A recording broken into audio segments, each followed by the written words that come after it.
That night, on a day when I was so tired, I just wanted to collapse into bed and sleep soundly. I had no idea I was about to experience one of the most terrifying feelings of my life. That day was long, very long. From early morning, I had to go out to work. My mind was tense. My limbs ached from almost no rest. All day, I only ate quickly, drank a few sips of water, and then continued to dive back into work.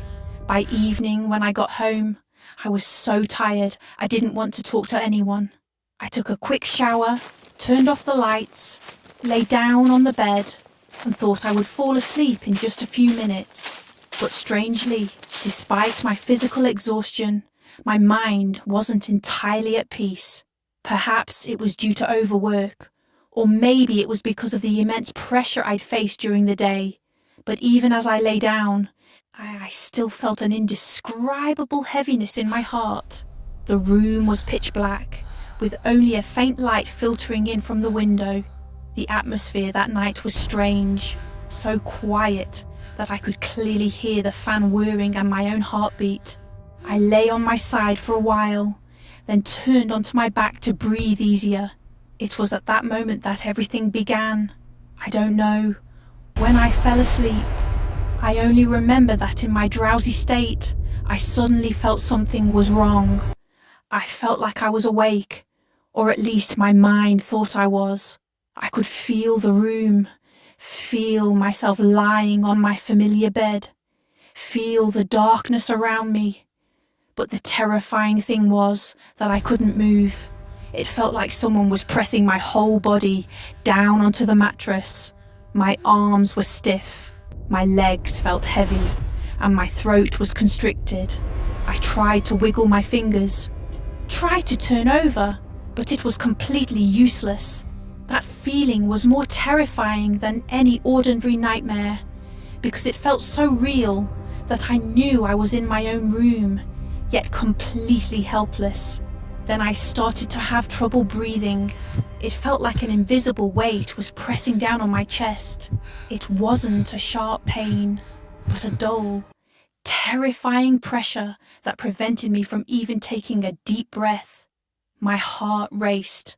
Only one thought ran through my head. What was happening to me? I wanted to scream for help, to call for my family, but I couldn't open my mouth. My throat felt constricted. I heard a very faint sound coming from myself, like a muffled groan. And in that moment, real fear began to creep in. In my hometown, adults have traditionally called this phenomenon sleep paralysis. If someone mentions waking up in their sleep, I'm unable to move, experiencing chest tightness, difficulty breathing, or inability to speak, people will immediately say, "You've been paralyzed by a ghost." When I was little, I heard many such stories. Some said that when experiencing sleep paralysis, you absolutely shouldn't be afraid. The more you fear, the harder it will press down. Others claim to have seen a dark figure standing at the head of their bed, or felt someone sitting on their chest. Back then, I found it amusing and thought it was just for fun, but I never imagined I would actually experience it myself. And lying motionless in the night, those folk tales suddenly flooded back, intensifying my fear many times over. I don't know if it was just my panic or if there was really something strange in the room, but at that moment I felt like someone was standing beside my bed. I couldn't see clearly, just a vague feeling, a very strange presence. The room was still dark, but the darkness that night seemed thicker than usual. I could hear the fan, hear my own heartbeat, yet I still felt like there was another breath, not my own, very close by. I tried to open my eyes wider, but my eyelids were heavy. All sorts of images started flashing through my mind. Stories about ghosts, about shadows, about nights when people find someone sitting on the edge of their bed watching them. The more I thought, the more scared I became. The more scared I became, the more erratic my breathing, the faster my heart pounded, and the feeling of pressure on my chest became more terrifying. But luckily, it didn't last too long. After struggling in vain for a while, I suddenly managed to yank a finger, then my whole arm. It felt like something had let go of me. I sprang up, gasping for breath, like someone who had just emerged from the water. My whole body was drenched in sweat, even though the night wasn't hot. I sat breathless on the bed, looking around the room. Everything was normal. There was no one there, only the darkness, the fan, and the sound of my heart still pounding. That night, I didn't dare go back to sleep. I sat leaning against the wall for a long time, both scared and trying to calm myself. The question kept repeating in my head. What just happened to me? Was it really sleep paralysis, or just a bodily phenomenon? The next morning, after I had calmed down, I started to investigate, and the first thing I learned was that this phenomenon is actually very common. Science calls it incubus, or more precisely, sleep paralysis. This happens when the brain wakes up first, but the body is still in a locked sleep state. Normally, when we dream, the body temporarily shuts off its motor functions to prevent us from acting out the dream. It's a self-protective mechanism. But sometimes, especially when the body is too tired, hasn't had enough sleep, is stressed, or has a disturbed sleep pattern, the brain can wake up before the body has a chance to unlock. As a result, the person lies there, vaguely aware that they are awake, but unable to move their limbs, unable to speak, and a feeling of panic quickly sets in. Once I understood this, my experience began to make more sense. It was true that I was extremely tired that day.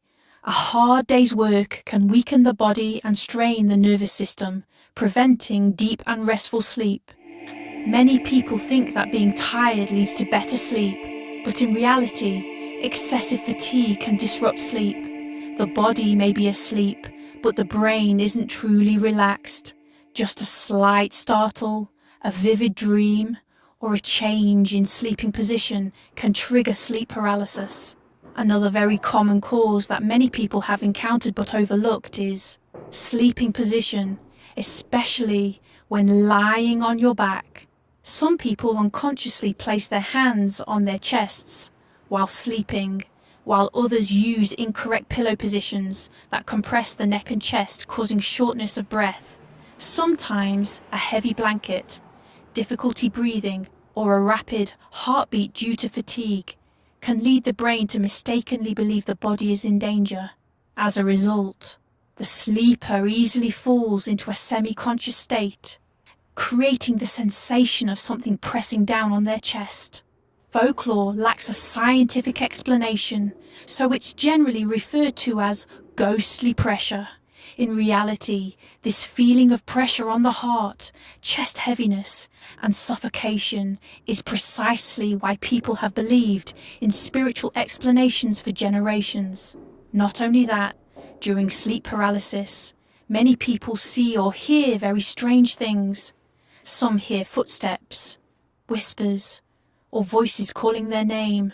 Some see a shadow in the corner of the room, see someone sitting on their chest, or even see a face leaning close to them. It sounds very much like a paranormal event, but science explains that when the brain is not fully awake, it can mix dreams and reality. That is, our eyes are seeing the real room, but the brain still retains fragments of the dream. Therefore, we imagine we see some entity in a familiar space. The feeling is so real that many people swear they know it's real, and it must be admitted that after experiencing it just once, anyone will understand why this phenomenon is easily associated with the word spiritual. But the story wouldn't be fascinating if it were just based on science. Strangely, throughout history, in many parts of the world, despite different languages and cultures, people have described sleep paralysis in very similar ways. In one place, it's a dark shadow, in another, an evil spirit, and elsewhere, they believe it's an entity from the invisible world. Although science has explained most of the mechanisms of sleep paralysis, many still believe that in certain special cases, when a person's spirit is weakened, when fear is overwhelming, or when living in a prolonged state of depression, they may become more sensitive to strange sensations around them. In other words, the spiritual element may not lie in the actual presence of a ghost sitting on the chest, but rather in the fact that fear, obsession, and belief make the experience deeper, more intense, and more terrifying. Some people, after a long period of stress, insomnia, and anxiety, experience sleep paralysis for many nights in a row. They are not only physically exhausted, but also mentally drained. In that state, even the slightest noise in the night can startle them, and even a slightly dark room can trigger all sorts of fantasies. And when sleep paralysis occurs, all the previously repressed fears erupt at once. From a spiritual perspective, one might say that when a person's energy weakens, they are more susceptible to dark influences. From a scientific perspective, it's when both the mind and body are exhausted, leading to intense, dream-like experiences. These two perspectives differ, but they both converge on one point. When a person is weakened, both body and mind are easily drawn into darkness.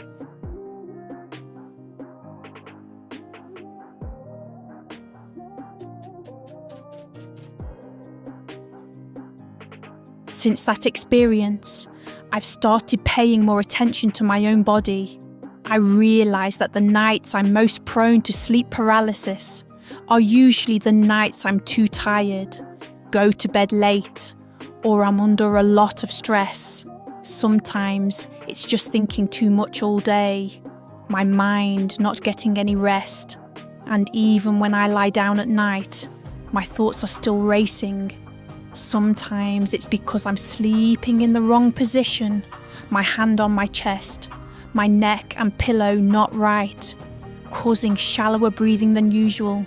These are small things, but when added together, they create a terrifying night. And so I started to change. I tried to go to bed on time, avoided overexerting myself, limited the time I spent lying on my back, avoided putting my hand on my chest while sleeping, and most importantly, found ways to calm my mind before going to bed. Later, whenever I heard someone recount being possessed by a ghost, I no longer laughed, nor did I rush to deny it, because I knew that feeling was truly terrifying. To someone who had never experienced it, it might sound like a normal phenomenon, but for someone lying stiff in the night, unable to breathe, unable to scream, feeling as if something was watching them, that fear was real. Science can explain the cause, but that doesn't mean the experience of the person involved is fake. It's real in a very human way, real in the feeling, real in the panic, real in the memory that lingers long after waking up.